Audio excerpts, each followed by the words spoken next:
சந்திர பகவானுக்கு ஒரு சாபம்.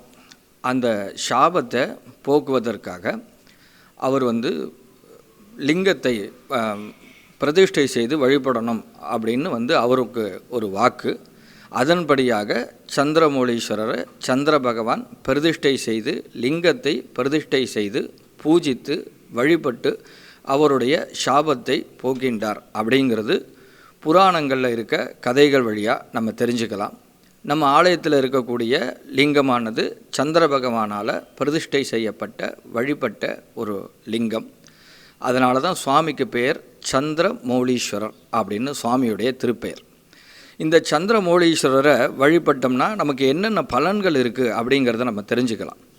பொதுவாக ஜோதிட ரீதியாக ரோஹிணி நட்சத்திரம், திருவோண நட்சத்திரம், ஹஸ்த நட்சத்திரம், ரோஹிணி, ஹஸ்தம், திருவோணம், இந்த 3 நட்சத்திரங்களுமே சந்திரனுடைய நட்சத்திரங்கள். இந்த 3 நட்சத்திரக்காரர்கள் அதுவும் இல்லாமல் தேதிப்படி 2ஆம் தேதி, 11ஆம் தேதி, 20ஆம் தேதி, 29ஆம் தேதி இந்த 4 தேதிகளில் பிறந்தவங்க. அது மட்டும் இல்லாமல் சந்திர தசை, சந்திர புத்தி நடக்கக்கூடியவர்கள், தன்னுடைய ஜாதகத்தில் சந்திரனுடைய பலம் குன்றியவர்கள், சந்திரன் நீச்சமாக இருக்கவர்கள் இவங்க. அடுத்தபடியாக புனர்பூச நட்சத்திரம், திருவாதிர நட்சத்திரம், மிருகசீர்ஷ நட்சத்திரம், இந்த 3 நட்சத்திரக்காரர்கள், மிதுன ராசிக்காரர்கள் ஆகியோர்கள் வழிபட வேண்டிய ஒரு அற்புதமான திருத்தலம் இந்த தலம். ஏன்னா நான் முன்னாடி சொன்ன நட்சத்திரங்கள் அனைத்தும், முன்னாடி சொன்ன தேதிகள் அனைத்தும் சந்திரனுடைய ஆதிக்கங்கள் பெற்ற நட்சத்திரங்கள், சந்திரனுடைய ஆதிக்கங்கள் பெற்ற தேதிகள், சந்திரனுடைய ஆதிக்கம் பெற்ற ராசிகள். இந்த நட்சத்திரக்காரர்கள், இந்த ராசிக்காரர்கள், இந்த தேதியில் பிறந்தவர்கள், சந்திரதசி சந்திரபுத்தி நடக்கக்கூடியவர்கள் அவசியம் வழிபட்டோம்னா அவங்களுடைய வேண்டுதல்கள் பரிபூர்ணமாக கைகூடும் அப்படிங்கிறது இந்த ஆலயத்திற்குள்ள சுற்றி இருக்கக்கூடிய பெரியோர்கள் சொன்ன ஒரு வாக்கு. அது மட்டும் இல்லாமல் உள்நாடு வேலை, வெளிநாடு வேலை, பொதுவாக ஆன்சைட்டு போய் நம்ம வேலை பார்க்கணும் அப்படின்னா நம்மளுடைய ஜாதகத்தில் சந்திரனுடைய பலம் ரொம்ப ரொம்ப முக்கியம். சந்திர கிரகங்கிறது ஒருத்தருடைய ராசியில், ஒருத்தருடைய ஜாதக கட்டத்தில் சந்திரன் எந்த இடத்துல இருக்காரோ அதுதான் நம்மளுடைய ராசி. பொதுவாக ஒருத்தர் மேஷ ராசி அப்படின்னா அவருடைய ஜாதக கட்டத்தில் சந்திரன் மேஷத்தில் இருக்கும். ஒருத்தர் ரிஷபராசி அப்படின்னா அவருடைய ஜாதக கட்டத்தில் சந்திரன் ரிஷபராசியில் இருக்கும். அப்போது நம்மளுடைய ஜாதக கட்டத்தில் சந்திர பகவான் எந்த இடத்துல இருக்காரோ அதுதான் நம்மளுடைய ராசி. அப்பேற்பட்ட ஒரு உன்னதமான கிரகம் சந்திர கிரகம். அந்த சந்திர கிரகத்துடைய பரிபூர்ண அருள் இருந்தது அப்படின்னால் நம்மளுடைய எதிர்காலம், நம்மளுடைய வாழ்க்கை பரிபூர்ணமாக பிரகாசமாக இருக்கும். ஏன் பிரகாசமாக இருக்கும் அப்படின்னா சந்திரன் தான் இந்த நவகிரகங்கள் 9 கிரகங்கள்லேயே பிரகாசமான கிரகம் எது அப்படின்னா சந்திரன் தான். இந்த சந்திரனுடைய அருள் கிடைக்க கிடைக்க நம்மளுடைய வாழ்வும் சந்திரனை மாறி பிரகாசமான ஒரு வாழ்வு பெறலாம். அந்த பிரகாசமான வாழ்வு பெறணும் அப்படின்னா என்ன அப்படின்னா நம்மளுடைய ஜாதகத்தில் சந்திரனுடைய பலம் ரொம்ப ரொம்ப முக்கியம். அந்த சந்திர பலம் நமக்கு கிடைக்கணும் அப்படின்னால் சந்திரமௌலீஸ்வரரை வழிபடணும். சந்திர பகவானுக்கே பிரகாசத்தை கொடுத்தவர் சந்திரமௌலீஸ்வரர் தான். அப்போது சந்திரமௌலீஸ்வரரை வழிபட வழிபட சந்திரன் மாதிரி நம்மளுக்கும் ஒரு பிரகாசமான வாழ்வு கிடைக்கும். நம்மளுடைய உத்தியோகங்கள் நல்லபடியாக கிடைக்கும். திருமணமாகாதவங்களுக்கு நல்லபடியாக திருமணம் ஆகும். திருமணமாகி குழந்தை பேர் வேணுங்கிறவங்களுக்கு குழந்தை பேர் கிடைக்கும். வேறு என்னென்ன வாழ்க்கையில் நம்ம நினச்சின்னு இருக்கோமோ அத்தனையும் கிடைக்கும். இது எல்லாத்துக்கும் மேலே ஒரு முக்கியமான குறிப்பு, இந்த ஆலயத்தில் வழிபடுறவங்களுக்கு நான் மேற் சொன்ன அத்தனை பலன்களும் கிடைக்கும். அதை விட ரொம்ப முக்கியமாக சந்திரன் தான் ஜோதிட ரீதியாக மனோகாரகன் அப்படின்னு சொல்லுவாங்க. மனோகாரகன் அப்படின்னா நம்ம மனசை ஆட்சி செய்யக்கூடியவர். அதுக்கு பேர் தான் மனோகாரகன்னு பேர். பொதுவாக நமக்கு வர இன்னல்களுக்கும் நமக்கு வர சந்தோஷங்களுக்கும் காரணம் மனம். மன நிம்மதியாக இருந்தாலே நமக்கு எவ்வளவு இன்னல்கள் வந்தாலும் அதை நம்ம தைரியமாக நம்ம அதை பார்த்துக்கலாம். அதுபடி மனச்சோர்வு, மன அமைதி, மனச்சோர்வு நீங்கி மன அமைதி இருந்துட்டாலே நம்ம வாழ்க்கை ரொம்ப பிரகாசமாக இருக்கும்.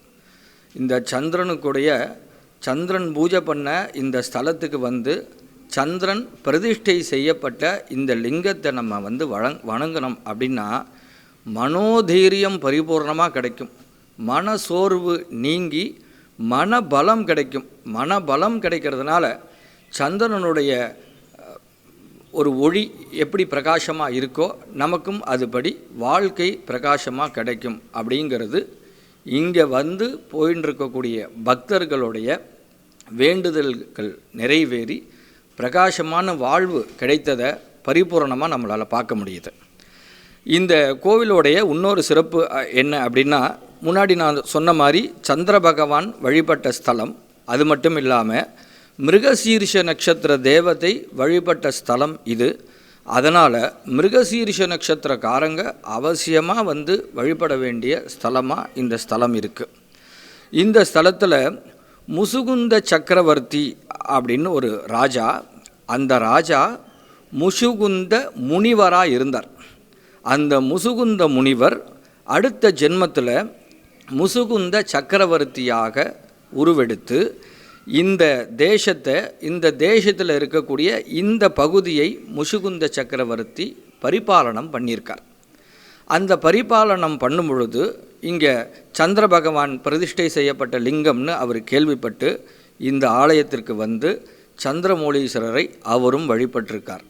முசுகுந்த சக்கரவர்த்திங்கிறவர் ஒரு மிகப்பெரிய ராஜா, ஒரு முனிவராக இருந்தார். அந்த முனிவரனாலையும் ராஜாவாலையும் வழிபட்ட ஸ்தலம் இது. அந்த முசுகுந்த ராஜா தான் இந்த ஆலயத்தை நிர்மாணம் செய்து கொடுத்தார் அப்படிங்கிறதுக்கு நம்ம இங்கே இருக்கக்கூடிய கல்வெட்டுகள் மூலம் நம்ம அறியலாம். சுமார் 1000 ஆண்டுகள் பழமையான கோவில் அப்படிங்கிறதும் இந்த ஆலயத்தில் இருக்கக்கூடிய செப்பு பட்டயங்கள் மூலமாகவும் அறியலாம். ரொம்ப விசேஷமான ஒரு விஷயம் அப்படின்னா, முசுகுந்த முனிவர்னு ஒருத்தரை பற்றி சொன்னேன். அந்த முனிவர் தான் ராஜாவாக இந்த கோவிலை வந்து வழிபட்டு நிர்மாணம் செய்து கொடுத்தார் அப்படிங்கிறதும் சொன்னேன். இன்றைக்கும் அந்த முசுகுந்த முனிவர் ஆலயத்தில் வலது பக்கம் இருக்கக்கூடிய நிருதி மூலையில் ஒரு கிணறு இருக்குது. அந்த கிணறு ரொம்ப ஒரு வரலாற்று பொக்கிஷங்களையும் வரலாற்று ரகசியங்களையும் உள்ளடக்கிய ஒரு கிணறாக அந்த கிணறு இருக்குது. ஏன் இவ்வளோ தூரம் சொல்கிறேன் அப்படின்னா, எல்லா கிணறு மாதிரியும் அந்த கிணறுடைய வடிவம் இருக்காது. அந்த கிணறே முசுகுந்த முனிவருடைய கமண்டலம் அப்படின்னு சொல்கிறாங்க. பொதுவாக நமக்கெல்லாம் தெரியும், முனிவர்கள்னால் கையில் கமண்டலம் வச்சுருப்பாங்க. இந்த கிணறே அந்த முனிவருக்கு கமண்டலம். அந்த கிணத்துக்குள்ளே கமண்டலம் கிடையாது, இந்த கிணறே கமண்டலமாக அந்த முசுகுந்த முனிவர் ஏற்றுண்டு இந்த கிணத்துல, நான் சொல்லக்கூடிய கிணத்துல முசுகுந்த முனிவர் இன்னும் தபஸ் பண்ணிட்டுருக்கார் அப்படிங்கிறது இங்கே இருக்கக்கூடிய பெரியவர்கள் சொல்கிறதுனால நமக்கு அது நன்னா புரிகிறது. ரொம்ப அண்மையில் தான், ஒரு 6 மாதத்துக்கு முன்னாடி தான் அந்த கிணத்தை பற்றியும் அந்த கிணறுடைய பொக்கிஷங்கள் பற்றியும் அந்த கிணத்துடைய ரகசியங்கள் பற்றியும் நமக்கு தெரிய வந்தது. அதுக்கு முன்னாடி வரைக்கும் இந்த கிணறு பாழ்பட்டு அந்த கிணத்து ஜலத்தை வந்து உபயோகம் பண்ண முடியாமல் அந்த கிணத்தை பற்றியான விஷயங்கள் வந்து நமக்கு தெரியாமல் இருந்தது. அதுக்கப்புறம் சந்திரமௌலீஸ்வரருடைய அனுகிரகத்தினால அந்த கிணறை பற்றியான விஷயங்கள் நமக்கு தெரிய வந்து அந்த கிணறை, பாழடைந்த கிணறை தூர்வாரி அந்த கிணறை சுத்தப்படுத்தி அந்த கிணத்து ஜலத்தால் தினமும் காலை, மதியம், இரவு இந்த 3 நேரமும் சந்திரமௌலீஸ்வர பெருமானுக்கும் கற்பூரவள்ளி அம்பாளுக்கும் அபிஷேகம் செய்விக்கப்பட்டதுக்கு அப்புறம்தான் இந்த கிணற்றுடைய உண்மைகள், இந்த கிணற்றுடைய ரகசியங்கள், நம்ம முசுகுந்த முனிவர் அந்த இடத்துல தபஸ் பண்ணின்றிருக்கார் அப்படிங்கிற உண்மைகள் இது எல்லாமே வந்து நமக்கு தெரிய வர்றது. இந்த ஆலயமானது முசுகுந்த முனிவர், சந்திர பகவான், மிருகசீர்ஷ நட்சத்திர தேவதை ஆகியோரால் வழிபட்ட ஒரு அற்புதமான திருத்தலம். இந்த ஆலயத்தில் இருக்கக்கூடிய கிணறை நம்ம தரிசனம் பண்ணணும். அந்த கிணறை தரிசனம் பண்ணாலே சந்திரமௌலீஸ்வரருடைய அருள் பரிபூர்ணமாக கிடைக்கும். ஏன்னா சித்தர்கள் வழிபட்ட ஒரு கோவில் அப்படிங்கிறதும் சொல்கிறாங்க. இந்த கிணற்றுடைய மகிமையும் முசுகுந்த முனிவருடைய மகிமையையும் தெரிஞ்சுட்ட ஒரு சித்தர் நாதமுனி சித்தர் அப்படிங்கிறவர் முசுகுந்த முனிவரை தன்னுடைய மானசீக குருவாக ஏற்றுக்கொண்டு இந்த ஆலயத்திற்கு வந்து அவருக்கு சிஷ்யனாக பணிபுரியணும் அப்படின்னு சொல்லிட்டு ஆசைப்பட்டுட்டு இந்த ஆலயத்தில் அந்த சித்தரும் வந்து வழிபட்டிருக்கார். வழிபட்டது மட்டும் இல்லாமல் இந்த ஆலயத்திலேயே அவர் முக்தியும் அடைஞ்சிருக்கார் அப்படிங்கிறது நமக்கு இங்கே இருக்கக்கூடிய பெரியோர்கள் சொல்லி நம்ம கேட்க வேண்டியதாக இருக்குது. இன்னொரு விஷயம், இந்த பொதுவாகவே சித்தர்கள், முனிவர்கள், பெரியோர்கள், மகான்கள் இவெல்லாம் முக்தி அடைஞ்சால் அந்த இடத்துல துளசி மாடமோ இல்லை லிங்கத்துடைய திருவுருவமோ அந்த இடத்துல வைக்கக்கூடியது ஒரு வழக்கம். அதுபடி இந்த ஆலயத்தில் நாதமுனி சித்தர் அப்படிங்கிறவர் வந்து வழிபட்டு தபஸ் பண்ணி முக்தி அடைஞ்சிருக்கார். அவர் முக்தி அடைஞ்ச இடத்துல லிங்கத்துடைய திருமேனி, இந்த மாதிரி சித்தர்கள் முக்தி அடைஞ்சால் அந்த இடத்துல வைக்கக்கூடிய லிங்கத்துடைய திருமேனி இந்த ஆவடையார்னு சொல்கிறது லிங்கத்துடைய சுற்றளவில் இருக்கும். இன்னும் நன்னா புரியணும் அப்படின்னு சொல்லணும்னா, அபிஷேகம் பண்ணால் ஜலம் வடியும் இல்லையா, அந்த இடத்துக்கு பேர் ஆவடையார் அப்படின்னு பேர். லிங்கத்துடைய சுற்றி இருக்கக்கூடியது.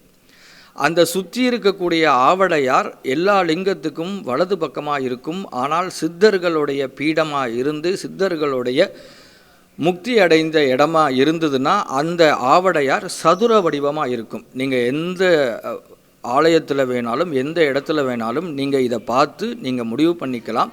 அந்த லிங்கத்துடைய சுற்றி இருக்கக்கூடிய ஆவடையார் சதுர ரூபமாக இருந்ததுன்னா அது வந்து சித்தருடைய பீடம் அப்படிங்கிறத முடிவு பண்ணிக்கணும். அதே மாதிரி இந்த ஆலயத்தில் சித்தருடைய பீடம் விஸ்வநாதராக அந்த இடத்துல வந்து நம்ம வழிபாடு பண்ணிட்டு இருக்கோம். அந்த விஸ்வநாத பெருமானுடைய இடத்துல தான் நாதமுனி சித்தர் சமாதி அடைந்திருக்கார். நாதமுனி சித்தர் முக்தி அடைந்திருக்கார். அப்போது நாதமுனி சித்தரும் வழிபட்ட இந்த திருத்தலம் அப்படிங்கிறது நம்மளால் எளிதாக புரிஞ்சிக்க முடியுது. முசுகுந்த சக்கரவர்த்தி ஆண்டார், அவரால் நிர்மாணிக்கப்பட்டார். அதுக்கப்புறம் வரக்கூடிய ராஜாக்கள், வந்த ராஜாக்கள், ராணி மங்கம்மா ஆகியோர்கள் இந்த ஆலயத்தில் வந்து வழிபட்டிருக்காங்க. இந்த ஆலயத்தை வடிவமைத்திருக்காங்க. அப்பேற்பட்ட ஒரு உன்னதமான திருத்தலம் இது. இந்த திருத்தலத்துக்கு வர பிப்ரவரி மாதம் 2ஆம் தேதி, தை மாதம் 20ஆம் தேதி கிட்டத்தட்ட சுமார் 27 ஆண்டுகள் கழித்து மகா கும்பாபிஷேகமானது நடைபெற இருக்கிறது. பக்த பெருமக்கள் இந்த வீடியோ பார்க்குற அனைவரும் இந்த ஆலயத்திற்கு வருகை தரணும். 27 நட்சத்திரக்காரர்களுக்கும் 12 ராசிகளுக்கும் உகந்த ஒரு திருத்தலம் இது. ஏன்னா எல்லா நட்சத்திரத்தையும் ஏன் சொல்கிறேன் அப்படின்னா, முன்னாடி நான் சொன்ன மாதிரி ஒரு ஜாதகத்தில் சந்திரன் எங்கே இருக்காரோ அதுதான் நம்மளுடைய ராசி. அதனால் இந்த நட்சத்திரக்காராளுக்கு தான், இந்த ராசிக்காராளுக்கு தான் உகந்ததுன்னு இல்லை. பொதுவாக ரோஹிணி, ஹஸ்தம், திருவோணம், மிருகசீஷ நட்சத்திரம், புனர்பூச நட்சத்திரம், மிதுன ராசிக்காராளுக்கு உகந்த தலம். அது மட்டும் இல்லாமல் 27 நட்சத்திரக்காராலும் வந்து வழிபட்டால் சந்திரனுடைய பிரகாசமான ஒரு ஒளி மாதிரி நம்மளுடைய பிரகாசமான வாழ்வு அமையும் அப்படிங்கிறது எல்லோருக்கும் தெரியும். இந்த கோவிலுக்கு வருகை தந்து இந்த பிரதி திங்கக்கிழமை காலை 6 to 7 சந்திரஹோரைன்னு, சந்திரனுக்கு உகந்த கிழமை திங்கக்கிழமை நம்ம எல்லாருக்கும் தெரியும். அந்த திங்கக்கிழமையிலையும் சந்திரனுக்கு உகந்த ஹோரைன்னு சொல்கிறது காலம்பரம் 6 to 7. அப்போ சந்திரனுக்கு உகந்த கிழமை, சந்திரனுக்கு உகந்த ஹோரை காலம்பரம் 6 to 7 திங்கக்கிழமை. அந்த திங்கக்கிழமையில் சந்திரமௌலீஸ்வரரை வந்து வழிபட்டு அவங்களுடைய வேண்டுதல்கள் பலவற்றை நிறைவேறி பக்த பெருமக்கள் இங்கே ஒரு நல்ல ஒரு நிறைஞ்ச மனசோட, மன சோர்வு நீங்கி, மன தைரியத்தோட வேண்டுதல்கள் நிறைவேறி பரிபூர்ணமாக சந்தோஷமாக போகிறத நாங்கள் பல பேரை இந்த ஆலயத்தில் நாங்கள் வந்து பார்த்துருக்கோம். அது மாதிரி இந்த ஆலயத்திற்கு வருகை தாருங்கள். 27 நட்சத்திரக்காரர்களும் வரக்கூடிய ஒரு அற்புதமான திருத்தலம், 12 ராசிக்காராலும் வணங்க வேண்டிய திருத்தலம். இந்த ஆலயத்திற்கு வருகை தாருங்கள். சந்திரமௌலீஸ்வரரை தரிசனம் செய்யுங்கள்.